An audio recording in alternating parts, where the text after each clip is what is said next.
एक समय की बात है। एक ब्राह्मण थे। वह घरों पर जाकर पूजा पाठ कर अपना जीवन यापन किया करते थे। एक बार उस ब्राह्मण को नगर के राजा के महल से पूजा के लिए बुलावा आया। वह ब्राह्मण राजमहल का बुलावा पाकर खुशी खुशी पूजा करने गए। पूजा संपन्न कराकर जब ब्राह्मण घर को आने लगे, तब राजा ने ब्राह्मण से प्रश्न किया, हे ब्राह्मण देव, आप भगवान की पूजा करते हैं तो यह बताएं कि भगवान कहाँ रहते हैं, उनकी नज़र किस ओर है और भगवान क्या कर सकते हैं।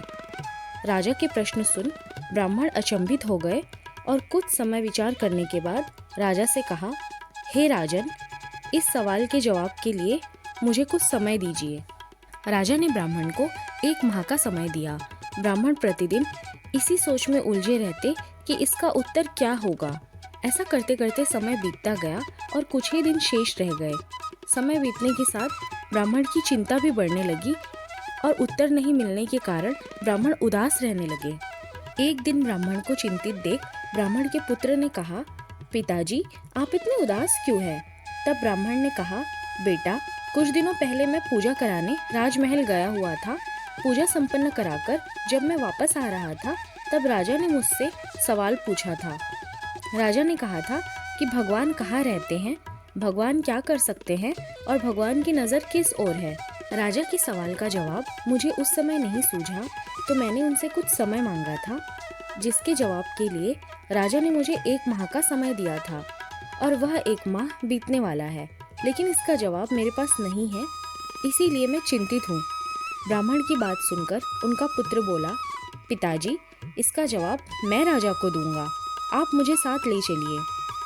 1 माह पूरा हुआ तब ब्राह्मण अपने पुत्र को लेकर राजमहल गया और राजा से कहा, हे राजन, आपके सवाल का जवाब मेरा पुत्र देगा। राजा ने ब्राह्मण के पुत्र से वही सवाल पूछा, बताओ, भगवान कहाँ रहते हैं, भगवान की नज़र किस ओर है तथा भगवान क्या कर सकते हैं। उस ब्राह्मण पुत्र ने राजा से कहा, हे राजन, क्या आपके राज्य में पहले अतिथि का आदर सम्मान नहीं किया जाता? यह सुन राजा को थोड़ा लज्जित महसूस हुआ।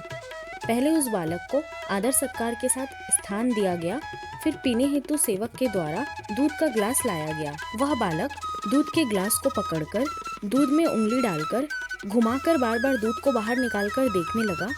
यह देख राजा ने पूछा, ये क्या कर रहे हो? बालक ने कहा, सुना है दूध में मक्खन होता है, मैं वही देख रहा हूँ कि दूध में मक्खन कहाँ है। आपके राज्य के दूध से तो मक्खन ही गायब है। राजा ने कहा, दूध में मक्खन होता है, परंतु वह ऐसे दिखाई नहीं देता। जब दूध को जमाकर दही बनाया जाता है और फिर दही को मथा जाता है, तब जाकर मक्खन प्राप्त होता है। ब्राह्मण के पुत्र ने कहा, महाराज, यह आपके पहले सवाल का जवाब है। जिस प्रकार दूध से दही और फिर दही को मतने से मक्खन प्राप्त होता है, उसी प्रकार परमात्मा प्रत्येक जीव के अंदर विद्यमान होते हैं, परंतु उन्हें पाने के लिए सच्ची भक्ति की आवश्यकता होती है।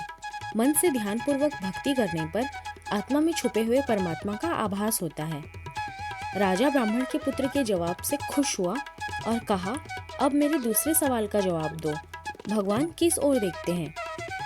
उस बालक ने कहा, राजन, इसका जवाब मैं दूंगा, परंतु मुझे इसके लिए एक मोमबत्ती की आवश्यकता है। राजा ने तुरंत मोमबत्ती मंगाई और उस बालक को दिया। उस बालक ने मोमबत्ती को जलाकर कहा, राजन, आप बताएं, इस मोमबत्ती की रोशनी किस ओर है?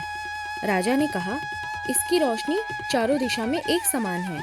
तब उस बालक ने कहा, हे राजन, यही आपके दूसरे सवाल का जवाब है, क्योंकि परमात्मा सर्वदृष्टा है और उनकी नज़र सभी प्राणियों के कर्मों की ओर परस्पर रहती है। राजा उस बालक के जवाब से अत्यधिक प्रसन्न हो गए। अब तो वे अंतिम प्रश्न के उत्तर के लिए और भी उत्सुक हो गए। राजा ने कहा, मेरे अंतिम सवाल का जवाब दो कि भगवान क्या कर सकते हैं। बालक ने कहा, हे राजन, मैं इस सवाल का उत्तर अवश्य दूंगा, परंतु इसके लिए मुझे आपकी जगह पर और आपको मेरी जगह पर आना होगा। राजा को उत्तर जानने की उत्सुकता थी, तो उन्होंने अपनी सहमति दे दी। वह बालक राजा के सिंहासन पर जा बैठा और कहा, हे राजन, आपके अंतिम सवाल का जवाब यह है, आपने कहा था कि भगवान क्या कर सकते हैं, तो भगवान यह कर सकते हैं कि मुझ जैसे रंग को राज सिंहासन पर बैठा सकते हैं और आप जैसे राजा को मेरे स्थान पर अर्थात राजा को रंक और रंक को राजा बना सकते हैं? यह आपके अंतिम सवाल का जवाब है। राजा उस ब्राह्मण पुत्र के जवाब से अत्यधिक प्रसन्न हुए और उसे अपना सलाहकार बना लिया। दोस्तों, इस छोटी सी कहानी से हमें ये सीखने को मिलता है कि भगवान हर एक जीव के हृदय में निवास करते हैं। परमात्मा के साथ प्रेम करेंगे तो वह आपको सही मार्ग दिखाएंगे। भगवान को बाहर मत खोजिए, वे आपके भीतर ही है। अगर आपको ये वीडियो पसंद आया हो तो इसे लाइक और शेयर करना ना भूलें।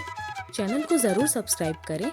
आपका प्यार और सपोर्ट ही मुझे और अच्छे वीडियोस बनाने के लिए मोटिवेट करता है। तो मिलती हूँ आपसे एक नए वीडियो में। धन्यवाद।